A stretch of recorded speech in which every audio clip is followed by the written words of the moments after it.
주 앞에서의 영혼의 떨림이 있기를 간구합니다.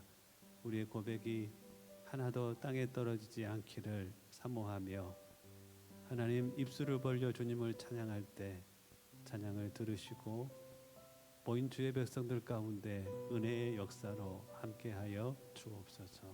기대하고 의지하고 감사하며 예수님의 이름으로 기도하옵나이다.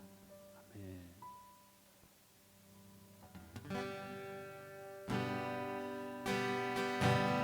주의 친절한 발에 안기세 우리 마음이 평안하리니 아멘. 항상 기쁘고 복이 되겠네. 영원하신 발에 안기세 주의 발에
보좌로 나갈 때 주의 보좌로 나갈 때에 기뻐 찬미소리 외치고 겁과 두려움 없어지리니 영원하신 판에 안기세 아멘.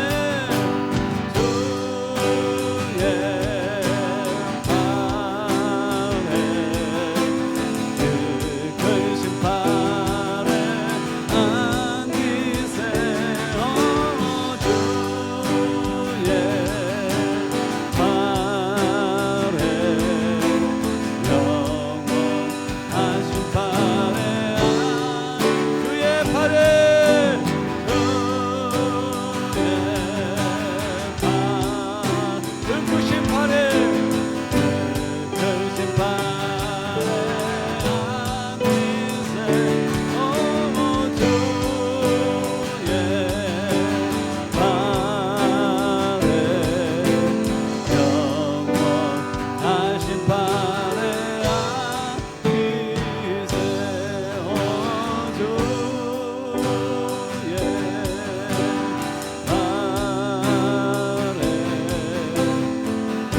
한국에서 어떤 가정에 신방을 가는데 찬송가 중에 잠시 세상에 내가 살면서 항상 찬송 부르다가 이 찬양을 불러달라고 하시더라고요. 가서 이야기를 들으니 여자 집사님이신데 아버지 생전에 이 찬양을 너무 좋아하셨다 하시며 주님 만날 것을 준비하며 살아갔던 아버님을 기억하며 이 찬양을 부른다고 합니다. 우리 중에 어떤 이는 이 찬양을 부르며 흥얼흥얼하며 주님 만날 것을 준비하며 살아가리라 믿습니다. 이 시간 함께 찬양하겠습니다. 잠시 세상에 내가 살면서 항상 찬송 부르다가 날이 저물어 오라 하시면 영광 중에 나가리. 열린 천국문 내가 들어가 세상 짐을 내려놓고 빛난 멸류관 받아 쓰고서 주와 함께 길이 살리. 눈물 골짜기 더듬으면서 나의 앞이 다간 후에 주의 품 안에 내가 안기어 영원토록 살리로다. 열린 천국문 내가 들어가 세상 짐 내려놓고 빛난 멸류관 받아 쓰고서 주와 함께 길이 살리. 나의 가는 길 멀고 험하며 사는 곳고 고른 깊어 고난 나의 몸 쉴 곳 없어도 복된 날이 밝아오리. 열린 천국문 내가 들어가 세상 짐을 내려놓고 빛난 멸류관 받아 쓰고서 함께 길이 사. 한숨 가시고 죽음 없는 날 사모하며 기다리니. 아멘. 내가 그리던 주를 배울 때 나의 기쁨 넘치리라. 열린 천국문 내가 들어가 세상 짐을 내려놓고 빛난 멸류관 받아 쓰고서 주와 함께 길이 살리. 열린 천국문 내가 들어가 세상 짐을 내려놓고 빛난 멸류관 받아 쓰고서 주와 함께 길이 살리. 내가 원하는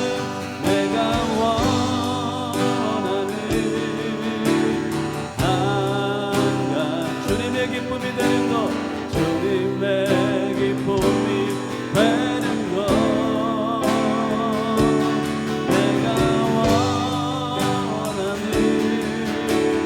한 가지 주님의 기쁨이 되는 것. 나 주님의 기쁨 되기 원하네. 나의 모든 것을 나의 마음을 새롭게 하소서. 새 부대가 되게 하여 주사. 새 부대가 되게 하여 주사. 아멘. 주님의 빛 비추게 하소서. 내가 원하는 아멘. 한 가지 주님의 기쁨이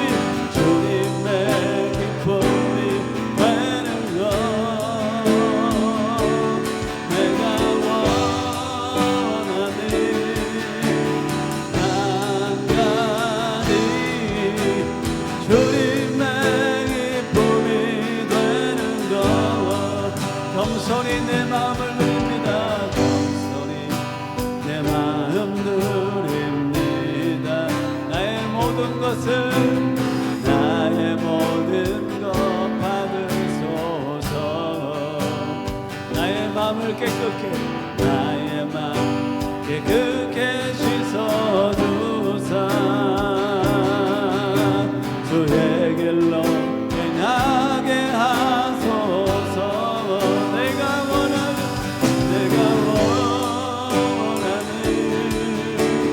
한 가지 아멘 주님의 기쁨이 되는 것 내가 원하는 한 가지 주님의 기쁨이 되는 것 내가 원하는 한 가지는 내가 원하는 한 가지 주님의 기쁨이 되는 것 내가 원하는 한 가지 주님의 기쁨이 되는 것 주님의 기쁨이 되는 것 주님의 기쁨이 되는 것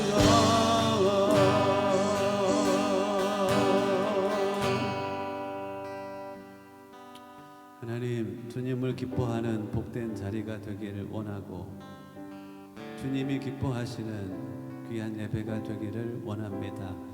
각 사람을 은혜로 만지시고 붙잡으시어 상황과 환경에 매여 있는 모든 심령이 그 결박으로부터 자유케 되게 하시고 주의 보혈로 사랑하는 주의 백성들을 만지시고 덮으시어서 주의 임재를 맛보게 하시고 주의 깊은 은혜와 높은 은혜의 역사를 풍성히 누리는 복된 날 되게 하여 주옵소서. 주님을 의지하옵고 기대하며 예수님의 이름으로 기도하옵나이다.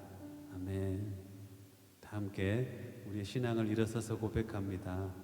요한복음 1장으로 고백할 때 예수님은 이런 분이시고 나를 위하여 이토록 놀라운 일을 행하셨습니다. 우리의 마음의 중심으로 주님을 고백하십시다. 함께 고백합니다.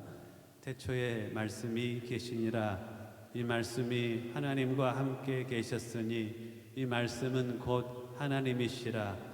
그가 태초에 하나님과 함께 계셨고 만물이 그로 말미암아 지은 바 되었으니 지은 것이 하나도 그가 없이는 된 것이 없느니라. 영접하는 자 곧 그 이름을 믿는 자들에게는 하나님의 자녀가 되는 권세를 주셨으니 이는 혈통으로나 육적으로나 사람의 뜻으로 나지 아니하고 오직 하나님께로부터 난 자들이니라. 말씀이 육신이 되어 우리 가운데 거하심에 우리가 그의 영광을 보니 아버지의 독생자의 영광이요 은혜와 진리가 충만하더라. 하나님이 세상을 이처럼 사랑하사 독생자를 주셨으니 이는 그를 믿는 자마다 멸망하지 않고 영생을 얻게 하려 하심이라. 아멘. 예배합니다. 예배합니다. 찬양합니다. 주님만 날 다스리소서. 예배합니다. 찬양합니다. 주님 홀로 높임 받으소서. 완전하신 나의 주님, 완전하신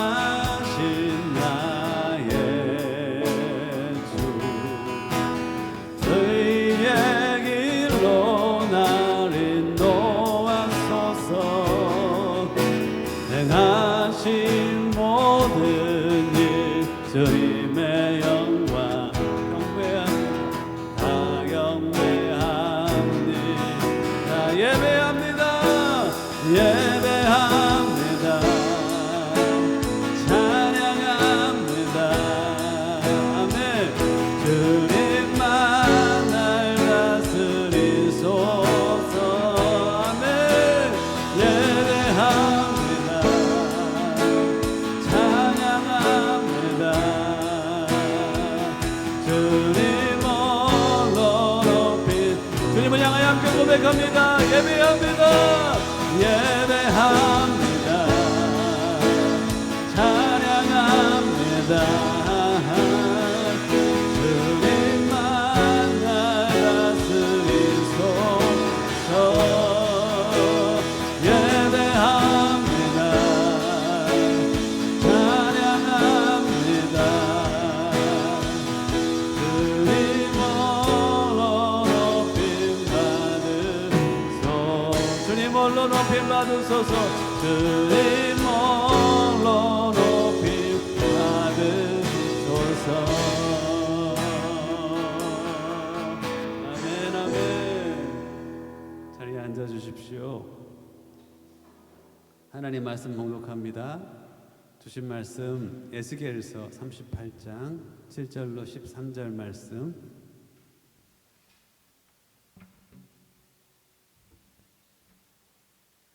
에스겔서 38장 7절로 13절 말씀.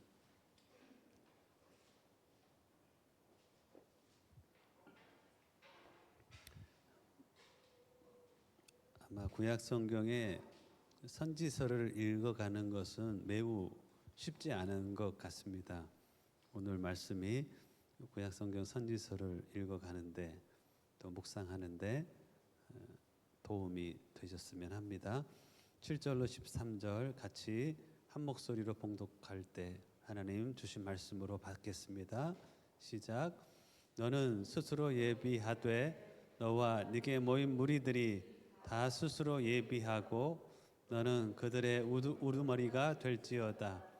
여러 날 후 곧 말년에 네가 명령을 받고 그 땅 곧 오래 황폐하였던 이스라엘 산에 이르리니 그 땅 백성은 칼을 벗어나서 여러 나라에서 모여 들어오며 이방에서 나와 다 평안히 거주하는 중이라. 네가 올라오되 너와 내 모든 때와 너와 함께한 많은 백성이 광풍같이 이르고 구름같이 땅을 덮으리라. 주 여호와께서 이같이 말씀하셨느니라. 그날에 네 마음에서 여러 가지 생각이 나서 악한 꾀를 내어 말하기를 내가 평원의 고울들로 올라가리라. 성벽도 없고 문이나 빗장이 없어도 염려 없이 다 평안히 거주하는 백성에게 나아가서 물건을 겁탈하며 노력하리라 하고 네 손을 들어서 황폐하였다가 지금 사람이 거주하는 땅과 여러 나라에서 모여서 짐승과 재물을 얻고 해상 중앙에 거주하는 백성을 치고자 할 때에 스바와 드담과 다시스의 상인과 그 보좌들이 네게 이르기를 네가 탈취하러 왔느냐? 네가 내 무리를 모아 노력하고자 하느냐? 은과 금을 빼앗으며 짐승과 재물을 빼앗으며 물건을 크게 약탈하여 가고자 하느냐 하리라. 아멘. 잠깐 기도 올립니다. 귀하신 하나님, 모인 자들에게 긍휼을 베푸시고 지혜와 계시의 영을 주시어 하나님을 아는 은혜를 덧입혀 주시고 이 시대를 읽을 수 있는 열린 눈을 가질 수 있도록 은혜를 베풀어 주시옵소서. 주님 언제 오실 줄 모르지만 어제 주님이 나를 위하여 죽으신 것처럼 오늘이 그 죽음 이기시고 부활하신 것처럼 내일 그 주님 다시 오실 것처럼 하루하루 살아가는 주의 백성들을 모으고 계시는 주님, 나를 향한 하나님의 목마름이 열망이 그것인 줄 알고 다시 말씀 앞에 나아가 경청합니다. 주님 내게 말씀하시고 깨닫게 하시며 매인 것들이 있다면 자유케 하시고 잃어버린 것들이 있다면 되찾는 복된 은혜의 자리가 되게 하여 주옵소서. 감사하옵고 예수님의 이름으로 기도하옵나이다. 아멘. 말씀 제목은 현재 일어나는 역사들이 세상 끝에 일어날 사건들인가라는 제목입니다. 지난주에 이어서 주님 만날 것을 준비하는 삶으로서의 소망에 관한 설교입니다. 이런 질문을 여러분들이 해 보셨는가 모르겠어요.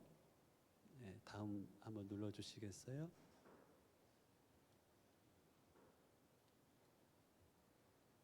네.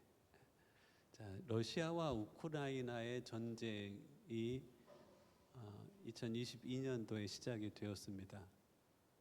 시작되었을 때 전쟁의 결과가 어떻게 될까 여러분들 혹시 예측해 보셨나요?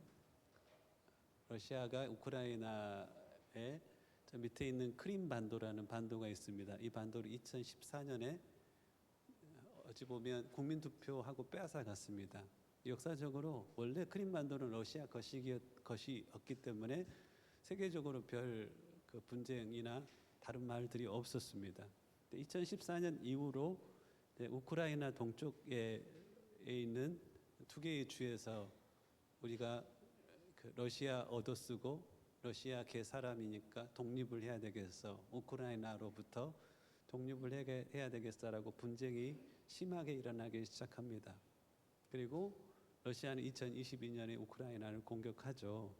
사람들이 깜짝 놀랐습니다. 이 시대에 이런 전쟁이 일어날 수 있다는 것에. 근데 그 결과를 여러분들 예측을 다른 사람하고 저는 좀 다르게 했었습니다. 저는 결과를 어떻게 예측했냐면 러시아의 세력이 약화되지 않고 강화되는 쪽으로 결론이 날 것이다라고 저는 예측을 했습니다. 그때 당시에 미국도 지원하고 유럽도 지원하니까 러시아가 이러다가 그 후퇴하고 도망가겠지라고 생각했던 사람들도 있겠지만 저는 어떻게 예측했냐면 러시아의 승리 혹은 러시아의 세력이 강화되는 쪽으로 결론이 날 것이다라고 예측을 했습니다. 왜 그랬을까요? 그것이 성경은 예언에 관한 많은 내용들을 담고 있고 성경의 예언은 성취가 됩니다. 역사 가운데 성취가 됩니다. 그것을 통하여서 하나님은 성경의 그 하나님은 자신이 참 하나님이신 것을 드러내기를 기뻐하십니다. 그게 이사야서 41장과 46장에 기록되어 있습니다. 이방신과 하나님이 다른 이유는 인류 역사를 주관하신 그분께서 선지자를 세워서 예언하고 그 예언이 성취되는 걸 통해서 당신의 하나님 되심을 나타내실 뿐 아니라 그것을 듣는 자들이 그 하나님을 경외하며 그것이 심판에 관한 특별히 메시지라면 돌이키고 회개하기를 원하시기 때문에 그것을 미리 말씀을 해 주시는 겁니다. 그래서 저는 일상적인 상황이라면 러시아가 이길 그 우크라이나가 전쟁에서 그 땅을 지킬 수 있다. 하지만 지금이 마지막 때라면 결말은 러시아의 세력이 강화되는 쪽으로 결말이 날 것이다. 그래서 러시아가 남쪽 전 지역을 이쪽까지 다 잡았고 이 몰도바라는 땅까지 연결되는 이쪽의 땅에 회랑을 만들 정도로 강력하게 우크라이나를 이렇게 잠식해 갔더랬습니다. 지금 전황은 이 정도이고 아무래도 저는 이쪽 몰도바 쪽으로 회랑이 연결될 때 저렇게 끝날려나 싶었습니다. 하지만 우크라이나가 흑해 쪽을 양보하지 죽어도 양보할 수 없다 싶어서 이쪽을 회복을 하는 전쟁의 모습들을 지켜 보았습니다. 이렇게 끝날지 아니면 몰도바까지 연결할지는 잘 모르겠습니다. 성경의 예언과 역사적 성취가 너무나 반복적으로 그 예언이 성취되는 것을 저는 성경을 연구하면서 보다 보니 러시아의 승리 쪽으로 저는 결론을 맺었더랬습니다. 어떻게 흘러갈지 보시지요.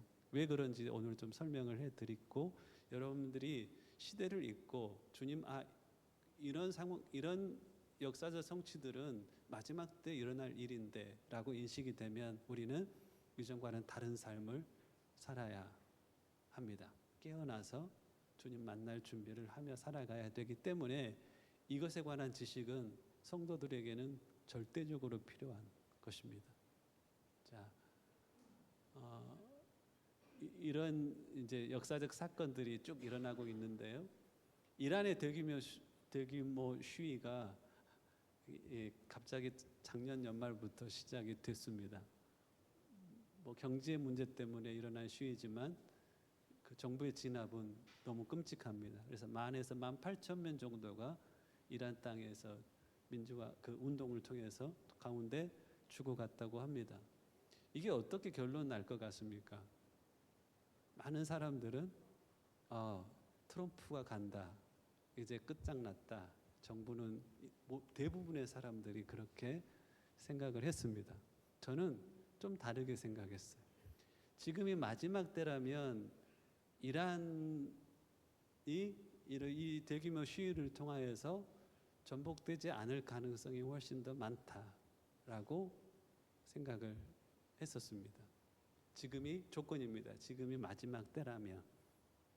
저는 주님 오실 때가 가까워오면 그것을 세상에 선포해야 될 책임과 부르심이 저에게는 있습니다. 그래서 물어보는 겁니다. 이 사건이 만약에 지금이 마지막 때라면 어떻게 전개될 것인지에 대해서 묻는 것입니다. 저는 이란이 정권을 잃어버린다면 주님 오실 때가 미루어지는 것이고, 이란이 정권을 지킨다면 주님 오실 때는 가까이 있다라고 이해를 했고, 제 생각으로는 이란이 정권을 잃지 않을 가능성이 훨씬 크겠다라고 생각을 했습니다. 이란은 군대 조직이 두국기가 있습니다. 여러분들 2010년 12월에 튀니지로부터 이 아랍 민주주의 혁명이 일어났습니다. 그 혁명의 전개 과정을 보면 늘 민주화 운동에 성공한 그 포인트에는 군 부대가 시위대를 향하여서 총 쏘는 것을 거절하는 시점들이 있었습니다. 군대의 권력을 가지고 있으면 그 파워로 이 시위를 진압을 하죠. 근데 군 부대가 흔들리면은 진압을 못하니 정권을 내려놓는 그런 일반적인 과정들이 있습니다. 튀니도 그랬고 리비아도 그렇고 뭐 이집트도 그렇고 그렇습니다. 그런데 이란 안에는 군 조직이 다른 나라하고 좀 다릅니다. 1979년에 이 이란 이슬람 혁명이 일어나지 않습니까? 혁명 이후에 군 부대를 이원화시킵니다. 정규군과 혁명 수비대라는 군인 조직을 만듭니다. 혁명 수비대가 일반 정규군이 한 40만 정도 되는데요. 혁명 수비대는 20만 정도입니다. 근데 퀄리티가 완벽히 다릅니다. 일반 정규군은 국경을 수비하는 이 정도지만 이 혁명 수비대는 혁명의 결과, 즉 이슬람 신정주의를 지키는 것을 사명으로 해서 만들어진 조직인데, 이 조직 안에 있는 이 무기라든가 시스템은 일반 군 조직하고 너무 틀립니다. 그래서 만약에 40만의 군대가 혁명 수비대하고 만약에 싸운다라고 했을 때는 주먹 쥐고 달려오는 놈 앞에 총을 들고 서 있는 사람과의 전쟁과 같습니다. 근데 혁명 수비대는 무엇을 목적으로 한다고요? 전제 목적이 이슬람 신정 체제를 지키는, 그 혁명의 열매를 지키는 것을 사명으로 합니다. 이 사람들이 1979년 이후에 오랫동안 이 권력을 가지고 있다 보니까 무엇에까지 연결됐냐면 이란 전체의 경제에 많은 것들은 국유화되어 있거든요. 그 국유화된 그 머리에는 누가 있냐면 이 혁명 수비대 조직들이 놓여져 있습니다.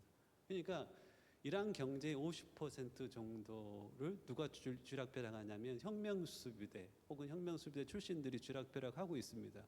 그러니까 만약에 시위가 일어나요, 엄청나게 강력하게 진압을 하죠. 이라크에서 용병까지 들여서 이 시위대를 진압하고 있습니다.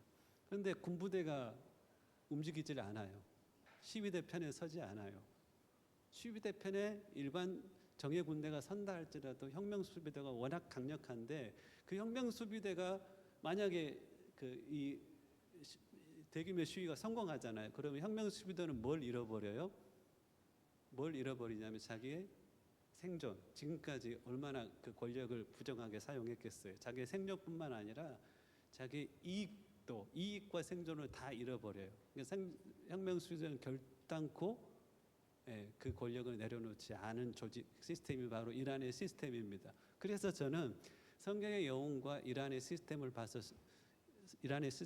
봤었을 때 이란의 지금의 대규모의 시위는 성공하지 못할 것이라고 저는 생각했습니다. 물론 성공하면 주님의 오심은 많이 뒤처질 거예요. 왜냐하면 마지막에 있을 시대의 마지막에 있을 전쟁은 러시아와 이란이 주축이 되고 더불어서 터키하고의 세 나라가 주축이 되는 이스라엘과의 전쟁이 벌어질 것을 에스겔서 38장에 예언해 놓고 있기 때문에 이런 결론을 맺는 것은 합당합니다. 터키의 상황은 지금 이스라엘과 역사적으로 가장 안 좋은 상황에 놓여져 있습니다. 시리아가 그 민주주의 그 운동의 결과로 아사드 정권이 물려났잖아요. 이 땅을 누가 지금 차지하고 있냐면 터키가. 지금 시리아의 정부는 HTS라는 이게 그 이슬람 정부가 들어섰습니다. 근데 그것을 누구 지원을 받고 있냐면 터키의 지원을 받고 있어서 시리아 땅에서 이스라엘과 영토 안에서의 갈등도 매우 심하고 어쨌든 가장 역사적으로 터키하고 이스라엘과는 지금 좋지 않은 관계 가운데 있습니다. 이란이 러시아가 우크라이나 전쟁에서 이기고 이란이 지금의 위기를 견디고 터키하고 이스라엘 관계가 더 악화되다 보면 어떤 일들이 벌어질 수 있어요. 그게 에스겔서 38장에서는 이렇게 예언을 해놓고 있습니다. 그 예언은 성취될 것이에요. 저는 여러분들이 제가 말하는 것이 왜라는 질문을 하면은 저는 이렇게 대답할 것입니다. 하나님의 예언의 말씀은 반드시 역사 가운데 성취되기 때문에 되어 왔고 앞으로도 될 것입니다. 자, 이것이 지금 진영인데요. 에스겔서 38장의 전쟁은 아주 특별하고 이상한 전쟁입니다. 자, 이스라엘 그 주변에 있는 나라들을 한번 보시겠어요? 여기 이스라엘입니다. 그리고 주변에 있는 나라 남쪽에 이집트, 요르단, 시리아, 레바논, 시리아하고 이라크는 좀 붙어 있습니다. 사우디아라비아까지. 일반적인 전쟁은 국경을 맞닿고 있는 나라들끼리 전쟁을 합니다. 그러니까 지구 역사 가운데, 인류 역사 가운데 전쟁하면 국경이 맞닿아진 나라끼리 전쟁을 했습니다. 근데 이 전쟁, 에스겔서 38장의 전쟁은 일어나기가 불가능하다라고 여겨지는, 뭐 이런 전쟁이 있어라고 여겨질 만한 전쟁의 모습을 그려놓고 있습니다. 그러니 인류가 우리의 살아가는 시간 동안에 이런 전쟁, 너무나 일어날 수 없을 것 같은 전쟁이 일어나면 그 전쟁은 어떤 전쟁이에요? 에스겔서 38장의 전쟁이 되는 것이고, 에스겔서 38장의 전쟁과 똑같은 전쟁의 모습을 나타낸다면 그것은 내가 살아가는 때가 이제는 마지막 때다라는 확신을 가질 수 있는 사인인 겁니다. 징조인 것입니다. 자, 데살로니가 전서 이야기를 제가 많이 하죠. 여러분들이 이 형제들이었으면 좋겠습니다. 때와 시기에 관하여서는 너에게 쓸 것이 없으면 너희가 자세히 알기 때문이다. 여러분들 이걸 여러분들이 들었을 겁니다. 하지만 저는 여러분들이 어떤 그 수준까지 이르기를 원하냐면 성경의 예언과 역사적 성취를 보면서 때를 분별하는 수준뿐만 아니라 자세히 알기 때문에 다른 사람에게 이야기해 줄 수 있는, 다른 사람이 질문하면 그것에 대해서 어느 정도까지는 답을 해줄 수 있는, 여기서 말하는 자세히 아는 이 형제와 자매들이 되었으면 좋겠습니다. 나 저거 알아 라고 하지 마시고 여러분 마음속에 이것을 체계적으로 정리를 좀 해보셨으면 좋겠습니다. 많은 성경은 주님은 도적같이 오신다라고 하지만 어떤 성도들에게는 형제들아 너희는 어둠에 있지 아니하매 그날이 도둑같이 너희에게 임하지 못한다라고 이야기합니다. 그러면 자, 이 어둠에 있다는 말이 무엇일까요? 어둠에 있다는 것은 앞이 보이지 않는 거예요. 그렇죠. 특별히 이 본문상 그 날이 보이지 않는 거라는 겁니다. 근데 어둠에 있지 않다는 것은 그 날이 보인다는 겁니다. 아, 저기만큼 그 날이 우리 안에 가까워 있구나라는 것이 보인다는 말입니다. 여러분들은 어둠에 있나요? 어둠에 있지 않나요? 그리고 그 날은 도적같이 임하지 않는데 어떻게 그 날을 예측할 수가 있나요? 그것은 바로 성경의 영혼과 역사적 성취뿐만 아니라 여러분들 제자들 예수님 앞에 묻잖아요. 인자가 올 때는 어떤 징조가 있습니까? 세상 끝날에는 어떤 징조가 있습니까? 묻고 예수님은 답합니다. 그 답하신 이유가 뭘까요? 마지막 때가 되면 너희들이 그 날을 인식하고 준비하라고. 회개할 것이 되면 회개할 것이 있으면 회개하라고. 주님이 그 징조를 이야기하잖아요. 그러면 그 징조가 보이면 우리는 어떻게 해야 돼요? 아, 주님이 가까이 와 오시겠구나라고 인식하고 회개하고 준비해야 하는 겁니다. 자, 여러분들은 이 형제들 중에 하나였으면 합니다. 자, 가르칠 수 있을 정도, 질문에 답해 줄 수 있을 정도로 자세히 마음속에 좀 정리를 오늘 해 보셨으면 좋겠고, 유튜브에 올라가 있는 내용들도 여러분들이 참고해서 정리를 해 가시고 여러분들이 아는 건 저한테 좀 가르쳐 주시고 그러셨으면 좋겠습니다. 자, 이 일을 행하시기 전에 주님이 미리 알리시는 이유가 있습니다. 아모스서 3장 7절에 보면 한번 같이 읽어볼까요? 시작. 주 여호와께서는 자기의 비밀을 그 종들에게 보이지 아니하고는 결코 행하심이 없느니라. 주님은 당신의 중요한 일들을 행하시기 전에 누구를 통하여 알리시는 거예요? 당신의 종들을 통하여 알려주신다는 겁니다. 왜 그럴까요? 아주 중요한 일들이 있어요. 어찌 보면 마지막 종말론적 사건들이 있고 주님이 곧 오신다라는 아주 중요한 사건들이 그 다음에 있다면 주님은 당신의 종들을 통하여서 그것을 우리에게 알려주세요. 세 가지 이유 정도를 우리가 예측할 수 있어요. 심판이나 큰 사건을 미리 알리심으로 준비하며 돌이킬 기회를 주시기 위하여서 미리 알려주시는 거예요. 그러지 않겠어요?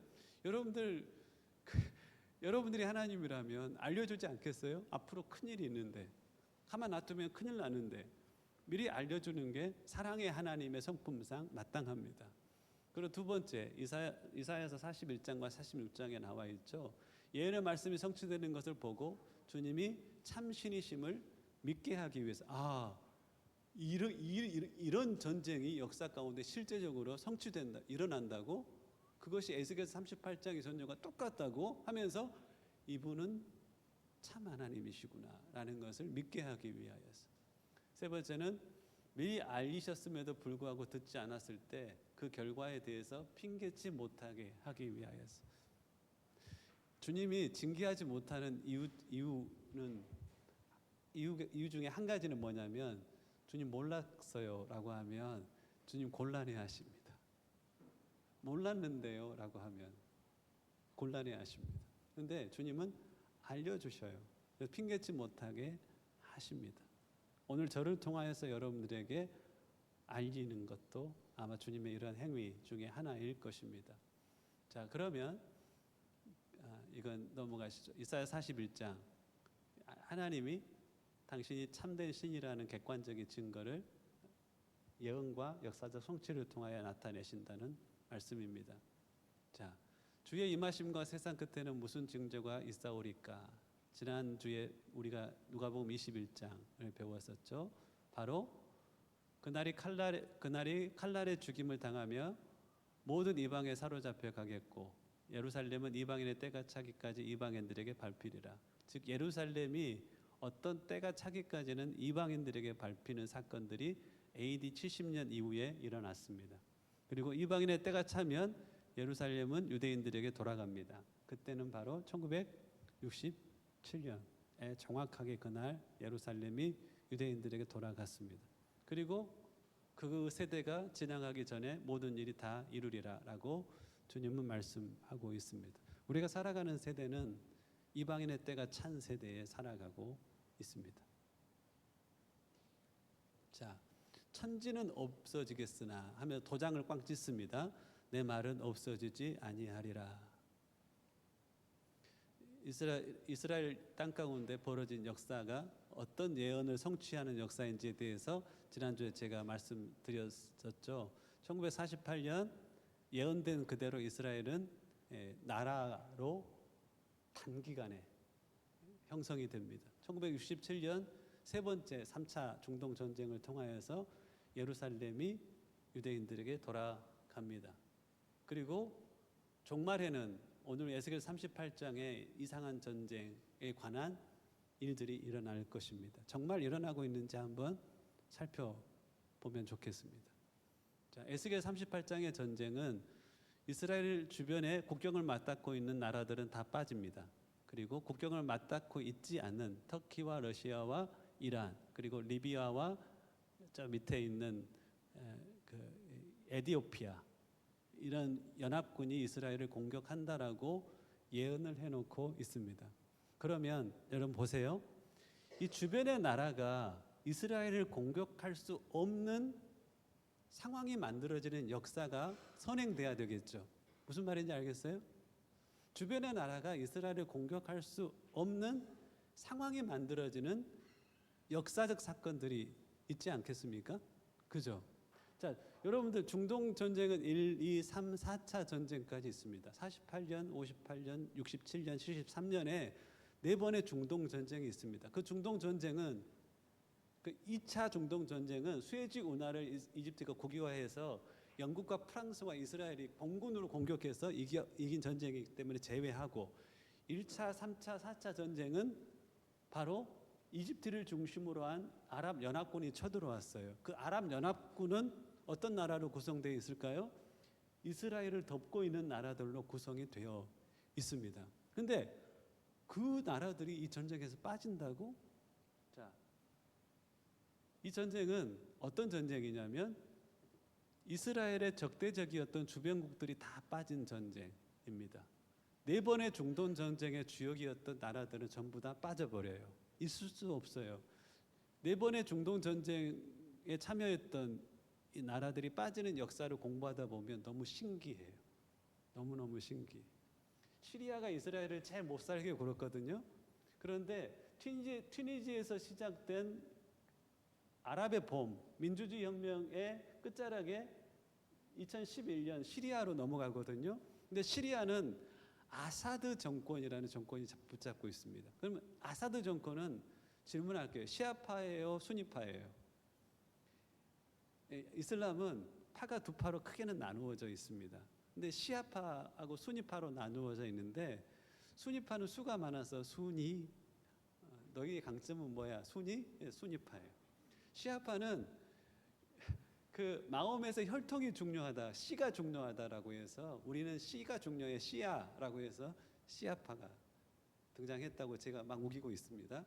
근데 전체 인구상 수니파가 75%고 시아파는 25%, 이란을 중심으로 한 25%밖에 안 되거든요. 그런데 이 시리아는요, 독특해요. 누가 정권을 잡고 있냐면 시아파가 정권을 잡고 있어요. 아사드 정권은 그거예요. 그런데 인구는 어디가 많냐? 수니파가 훨씬 많아요.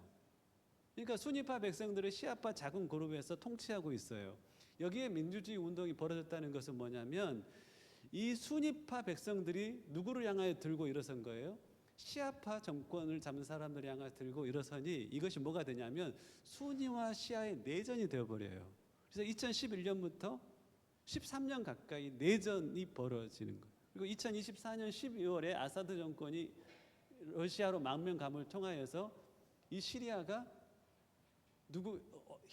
이 시아파의 힘이 완전히 이렇게 사라져 버린 거예요. 시리아가 이스라엘을 제일 강력하게 공격을 못 살게 굴었는데 시리아가 사라져 버려요. 시리아가 사라진 다음에 레바논이 있잖아요. 레바논의 헤즈볼라가 이스라엘을 매우 어렵게 했거든요.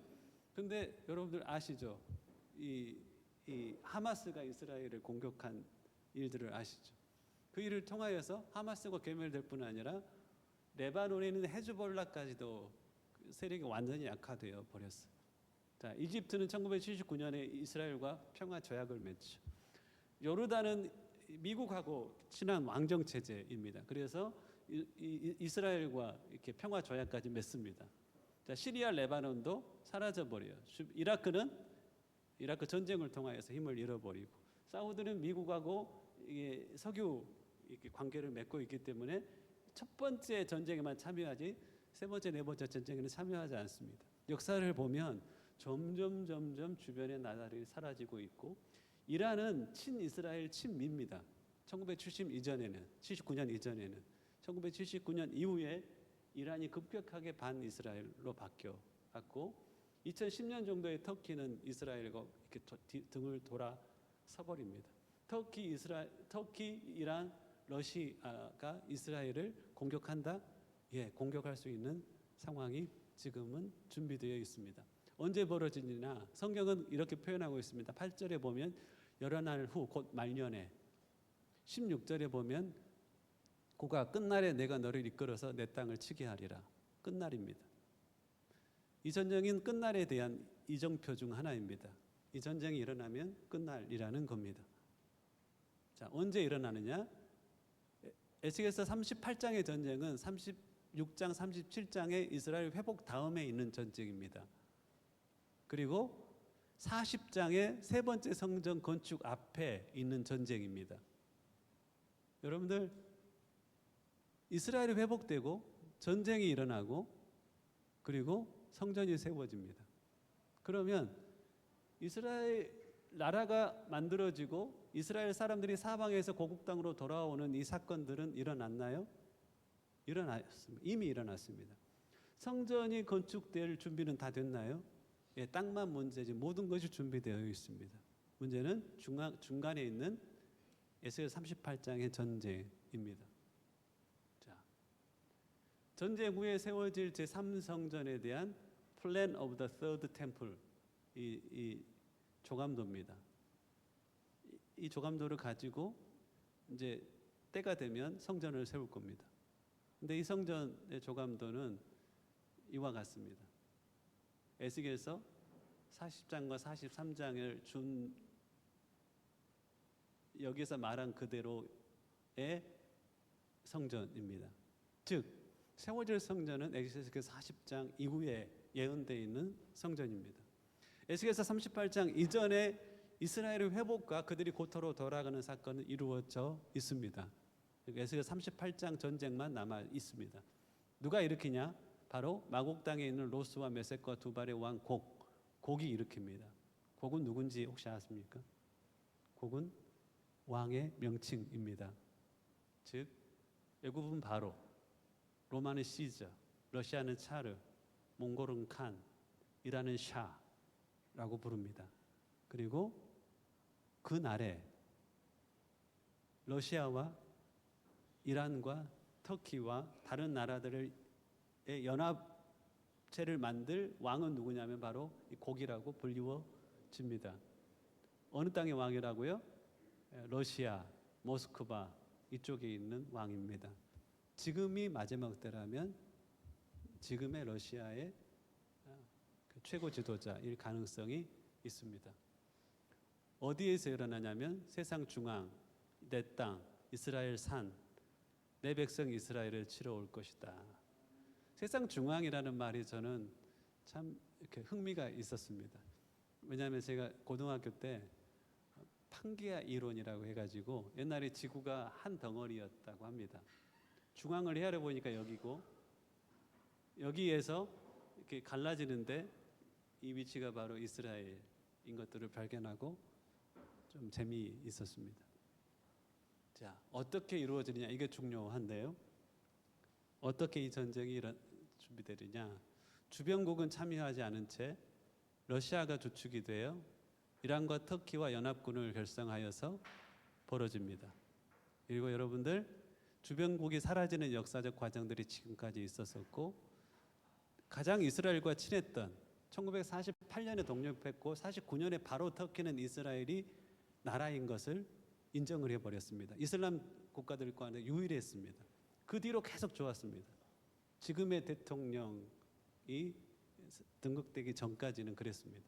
그리고 2010년 터키가 이 가자 지구에 민간 선박을 보냅니다. 가자 지구를 돕고 싶다 해가지고. 그러니까 선박을 이스라엘 군함이 와가지고 총격을 가합니다. 터키 민간이 9명이 죽습니다. 그 뒤로 급속하게 냉각이 됩니다. 이스라엘의 하마스를 치는 모습을 보면서 터키는 발작을 일으킵니다.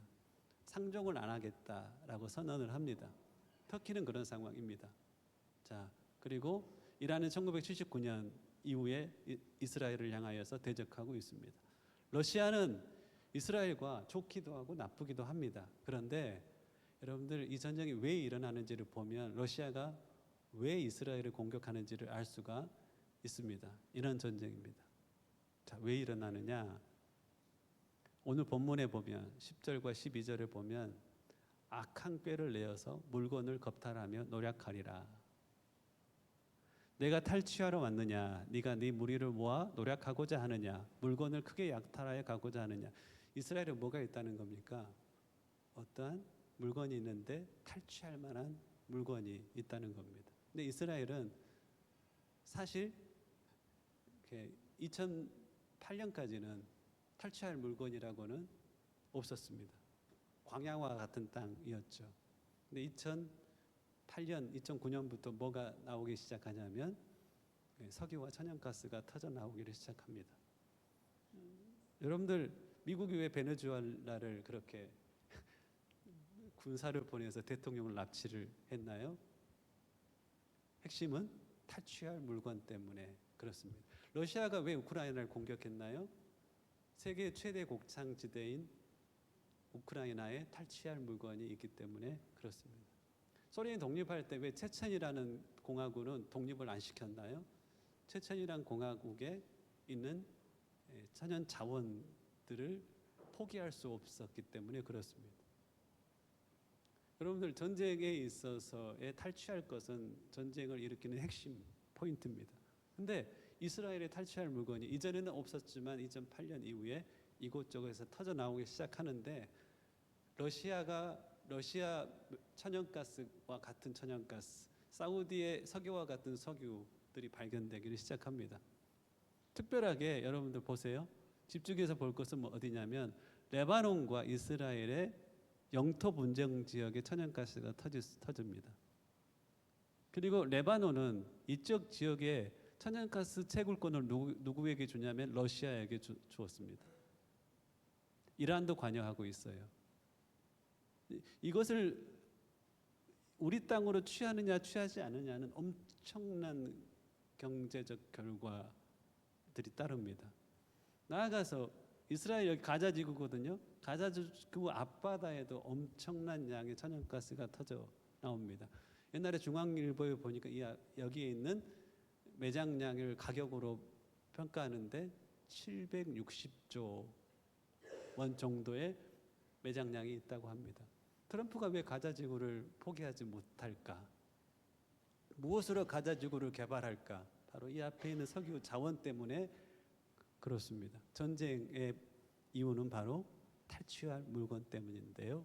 자, 이게 가자 지구로 넘어가면 가자는 독립하고 이스라엘을 계속적으로 못 살게 굴 수 있습니다. 여기도 마찬가지입니다. 이것이 러시아와 이란에 넘어가면 레바논은 다시 이스라엘을 공격할 수 있는 굳건한 나라가 되는 겁니다. 자, 그런 갈등에 대해서 기사는 이야기를 하고 있습니다. 천연가스, 이 타마르 지역부터 해서 이 가자지구 앞바다에 있는 천연가스들까지 쭉 역사를 이야기하고 있습니다. 전쟁의 이유는 탈취할 것 때문에 그렇고 이스라엘 지금 땅과 바다에는 엄청난 양의 석유와 천연가스가 발견되고 있습니다. 천연가스는 어느 나라가 많죠? 러시아가 많죠. 러시아 우크라이나 전쟁 때문에 천연가스를 보내니 마느니 갈등하고 있습니다. 지금 어디에서 관을 유럽 땅으로 연결하고 있어요. 어디냐면 이스라엘에서 유럽으로 관을 연결하고 있습니다. 터키를 지나야 되는데 터키를 빼버렸어요. 터키가 엄청 삐졌습니다. 그리스를 통하여서 유럽으로 넘어갑니다. 그런 이 자원들을 이 천연가스를 이 개발하는 부분에 있어서 어떤 나라가 조인하고 있냐면 이집트가 조인하고 있어요. 그리고 이 천연가스는 아랍 지역을 향하여서도 수출이 되고 있습니다. 이란, 러시아, 터키는 가만히 두고 볼 수 없어요. 그 이유가 여기에 있어요. 이 전쟁의 이유는 여기에 있을 겁니다.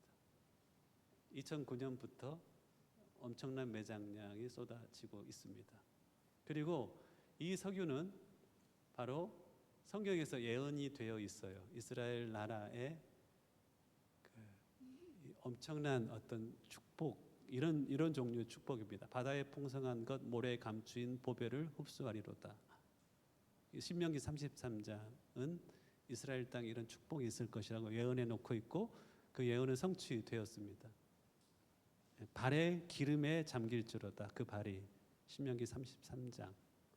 바다의 풍부가 내게로 돌아올 것이다 라고 이사야서는 이야기를 하고 있습니다.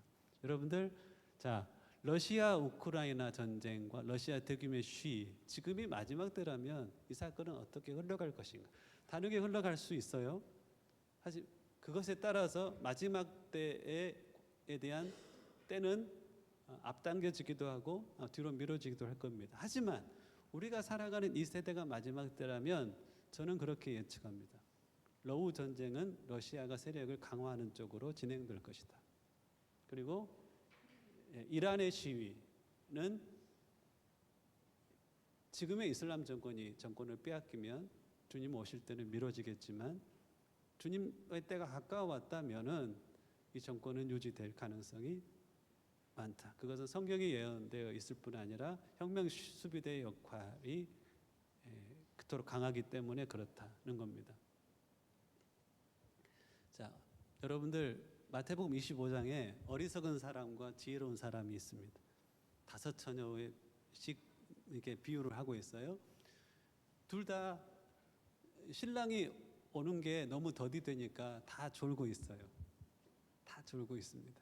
그런데 이 어리석든 지혜롭든 이 모두를 깨우는 음성이 있었어요. 여러분들, 우리가 교회 안에서 신앙생활 하잖아요. 그래서 좀 등과 함께 기름이 준비되어 있는 하나님의 은혜를 맛보고 있는 지혜로운 성도들도 있을 거예요. 하지만 모양이 있지만 내용이 없는 신앙생활을 하고 있는 어리석은 성도들도 있을 겁니다. 교회에는 모두 다 그런 성도들로 구성이 되어 있습니다. 하지만 그가 지혜롭든 그가 어리석든 그가 은혜 가운데 살아가든 은혜 없이 형식적인 신앙생활만 하고 있든 이 모두를 깨우는 음성이 있습니다. 이것은 들려져야 될 때 반드시 들려져야 될 음성입니다. 바로 이 음성 때문에 모두가 깨어납니다. 신랑이 오신다. 신랑이 오신다는 음성을 우리가 어떻게 들을 수 있을까요? 누가 꿈꾸고 누가 환상을 보고 말해서 물론 그럴 수도 있습니다. 하지만 신랑이 오신다는 음성, 우리는 어둠에 속하지 않기 때문에 볼 수 있고 들을 수 있습니다. 성경의 예언이 역사 가운데 어떻게 성취되는가를 보고 이 음성이 우리 가운데 들려졌으면 좋겠습니다. 신랑이 오십니다. 신랑이 오십니다. 그때 우리는 그리스도 앞에 서게 될 것입니다.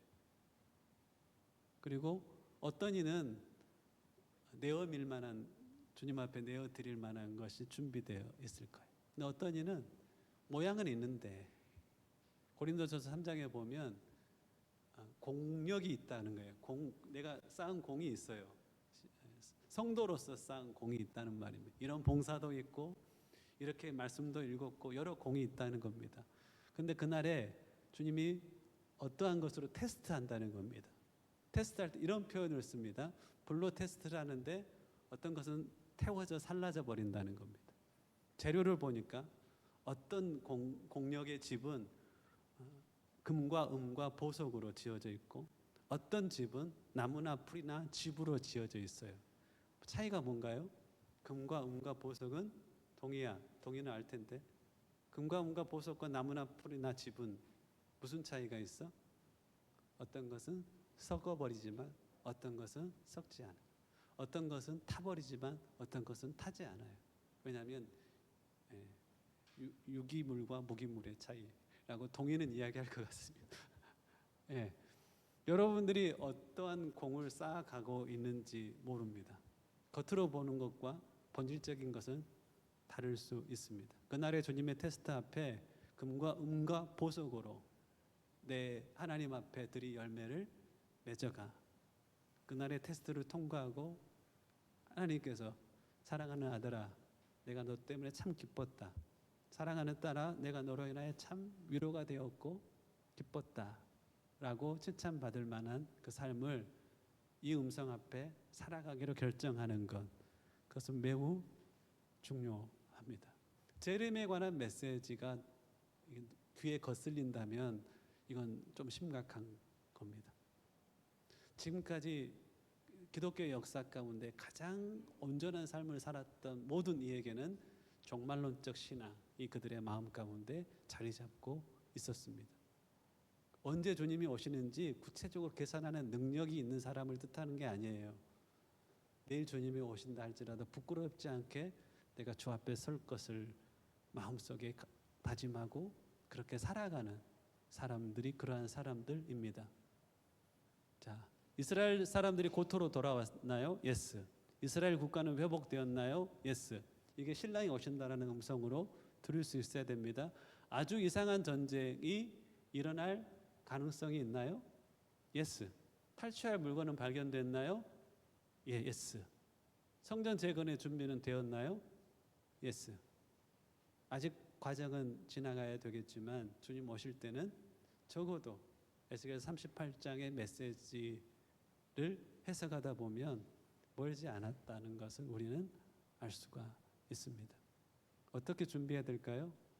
여러분들이 살아가는 그 삶을 다른 마음의 자세로 살아가시면 됩니다. 기도하고 말씀 가운데 주신 도전 그대로를 삶의 현장에서 순종하고 실천해 내어서 그 자리에서 열매를 맺어가라는 것입니다. 있는 곳에 예배의 단을 쌓고 하나님은 이러한 분이십니다 고백하며 하나님이 이러한 분이십니다는 것을 증거하며 살아가시면 되는 것입니다. 자, 그 세대가 너희가 이러한 일이 일어나는 걸 보거든 하나님의 나라가 가까운 줄을 알라. 나무에 싹이 나면 여름이 가까운 줄을 알라. 그거 알아야 당연한 거 아니야? 나무에 싹이 나면 여름이 가까우는 것을 아는 것처럼 이러한 일이 일어나는 걸 보거든 그날이 가까운 줄을 알아야 된다는 겁니다. 그리고 진실로 너희에게 이르노니 어떠한 사건이 일어나는 것은 특별해서 그 사건이 일어나는 그 세대가 지나가기 전에 주님은 다시 오신다고. 그래서 도장을 한 번 더 찍습니다. 천지는 없어지겠으나 내 말은 없어지지 아니하리라 하면서 그 뒤에 이렇게 말씀하시죠. 한번 같이 읽어보겠습니다. 마지막 권면입니다. 시작. 너희는 스스로 조심하라. 그렇지 않으면 방탕함과 술 취함과 생활의 염려로 마음이 둔하여지고 뜻밖의 그날이 덕과 같이 너희에게 임하리라. 이날은 온 지구상에 거하는 모든 사람에게 임하리라.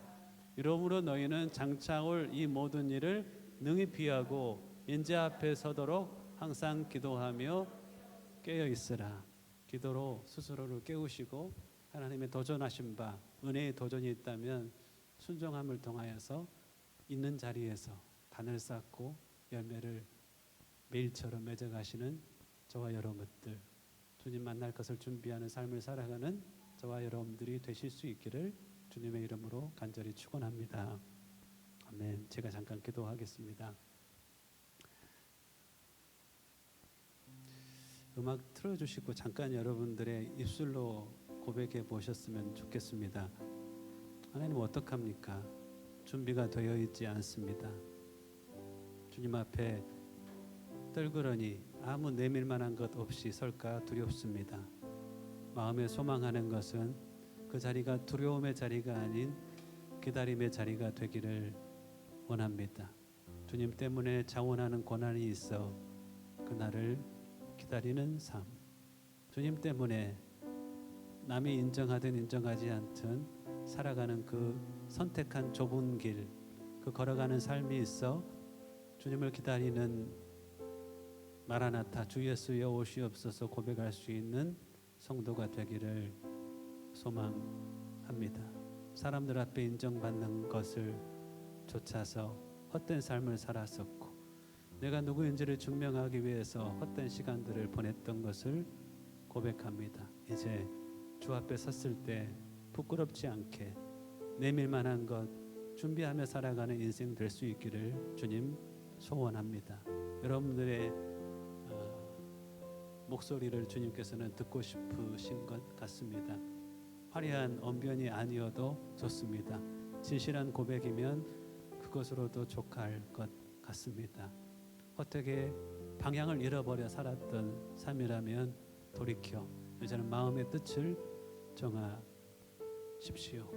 주님, 그러한 삶을 살아가겠습니다. 여러분들이 고백하는 그 고백을 주님께서는 어떤 예물보다도 귀한 예물로 받으실 것이라고 믿습니다. 잠깐 여러분들의 입술로 하나님 앞에 회개하고 다짐하고 결단함으로 나아가시겠습니다. 기도합니다. 귀하신 하나님, 감사합니다. 모인 한 사람 한 사람 가운데 은혜를 부어주시어서 이전과 다른 삶을 살아갈 수 있는 영적인 도전을 던져주어 주시옵소서. 나누지 못한 것들까지 나누어지는 은혜도 허락하여 주옵소서.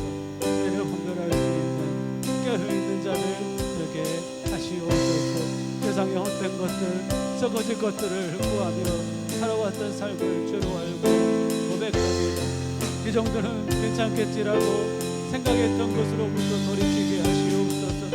다들 그러하니 괜찮겠지라고 생각하며 행하였던 어떤 길로부터 돌이키는 은혜를 주님 허락하여 주시옵소서. 사정이 이러니 괜찮겠지라고 고백했던 그리하여 주님 기뻐하지 않은 삶을 선택했던 하나님, 그 모든 길로부터 이제는 돌이킬 수 있기를 간절히 소망합니다. 거룩하게 살게 하여 주옵소서. 주님 앞에 열매 맺어 살아가는 복된 인생들 되게 하여 주옵소서. 어디서나 이 신랑이 오신다라는 음성을 들을 수 있는 복된 인생들 되게 하여 주옵소서. 한 사람 한 사람의 마음을 은혜로 붙잡으시옵소서. 이것을 네가 심령 깊숙이 새겨지게 하여 주시옵소서. 오 아버지 하나님, 부끄럽지 않은 주 앞에서 쓸때 부끄럽지 않은 복된 인생들 되기를 소망합니다. 마음으로 다짐하였던 그 다짐이 지켜져 가게 하여 주옵소서. 회개하였던 그 회개의 삶이 지속되어지기를 간절히 소망합니다. 마음이 깨어짐의 백성들 가운데 허락하시옵소서. 자신의 결단이 주의 성령의 기름 부으심으로 말미암아 잘 막힌 법과 같이 신비 가운데 새겨지는 은혜를 덧입혀 주시옵소서. 오늘 주는 말씀이 심령 깊숙이 새겨지게 하여 주시고 도전받은 바 도전받은 대로 살아가게 하여 주시며 주님 기뻐하시는 복된 삶을 살아내는 귀한 은혜의 종들 되게 하여 주시옵소서. 아멘 아멘. 귀하신 하나님, 세상 가운데 살아가며 세상의 빛으로 세상을 변화시키며 살아가야 되지만 조금씩 타협하며 변화 아닌 변질의 삶을 살았던 것을 고백합니다. 주님 오신다라는 신랑이 오신다라는 음성 앞에 지혜롭든 어리석든 그들이 깨어났던 것처럼 하나님, 깨어날 수 있는 은혜를 모인 주의 백성들 가운데 허락하시고 이제는 이전과는 다른 삶을 살겠습니다. 다짐하고 결단하며 살아내는 귀한 하나님의 백성들 되게 하시옵소서. 그날에 아무 내밀 것이 없는, 사람들에게는 인정받았지만 사람들의 박수 가운데 사람들의 자리에서는 높아졌지만 주님 앞에 섰을 때 부끄러이 설까 두렵습니다. 하나님, 주님 만날 것을 준비하며 살아가는 은혜를 다시 주의 백성들 가운데 허락하시고 이전과는 다른 구별된 거룩한 삶을 살아내는 하나님 은혜를 덧입혀 주시옵소서. 감사하옵고 예수님의 이름으로 기도하옵나이다. 아멘.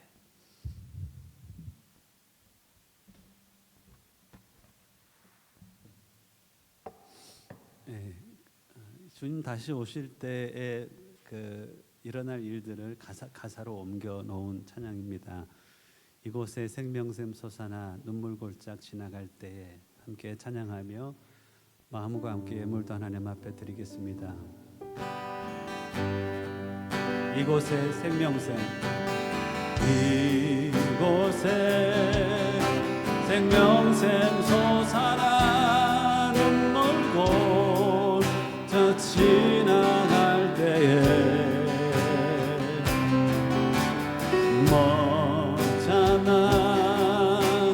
열매 맺히고 웃음소리 넘쳐나리라. 꽃들도 구름도 바람도 넓은 바다도 찬양하라 찬양하라 예수를. 하늘을 울리며 노래해 나의 영혼아. 은혜의 주 그날에 하늘이 열리고 그날에 하늘이 열리고 모든 네가 보게 되리라. 아멘. 마침내 꽃들이 피고 영광의 주가 오시리라. 꽃들도 구름도 바람도 넓은 바다도 찬양하라 찬양하라 예수를. 하늘을 울리며 노래해 나의 영혼아. 은혜의 주 꽃들도 구름도 바람도 나다도 찬양하라 찬양하라 예수를. 하늘을 울리며 노래해 나의 영혼아. 은혜의 주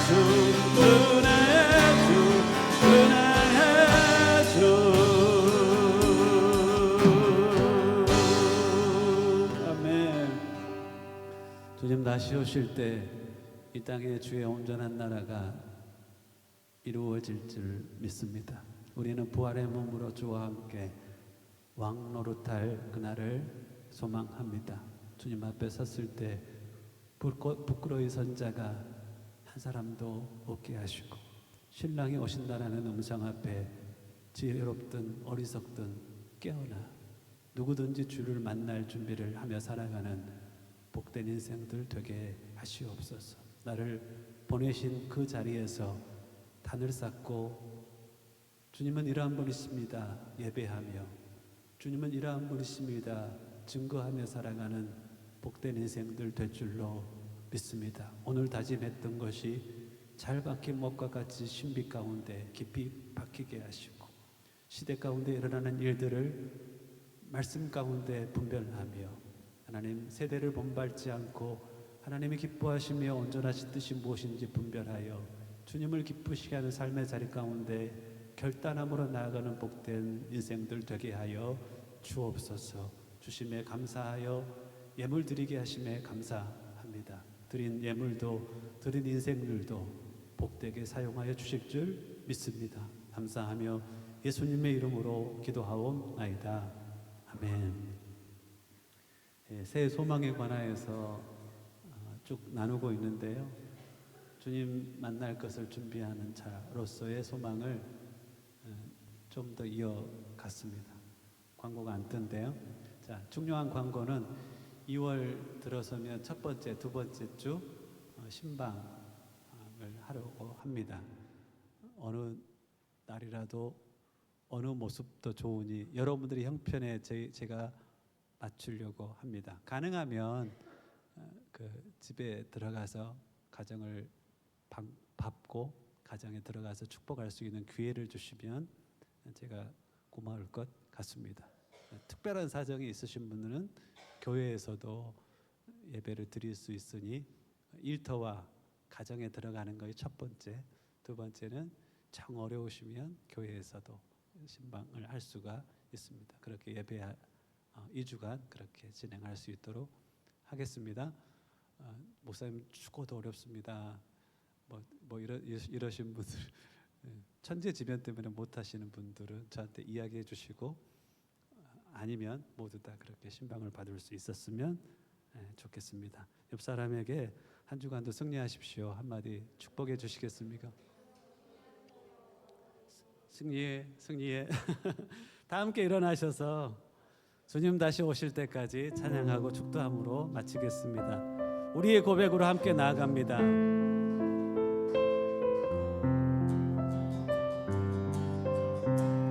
주님 다시 오실 때까지, 주님 다시 오실 때까지 나는 이 길을 가리라.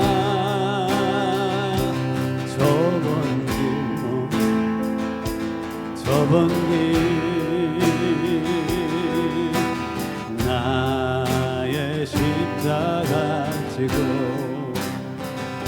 나의 가는 이 길 끝에서 나는 주님을 보리라. 영광의 내 주님, 내 주님 나를 맞아주시리, 나를 맞아주시리. 주님 다시 오실 때까지, 주님 다시 오실 때까지 나는 일어나 달려가리라. 주의 영광 온 땅 덮을 때 나는 일어나 노래하리. 내 사모하는 주님, 온 세상 구주시라. 내 사모하는 주님, 영광의 왕이시라. 내 사모하는 주님, 내 사모하는 주님, 온 세상 구주시라. 내 사모하는 주님, 영광의 왕이시라. 영광의 왕이시라. 영광의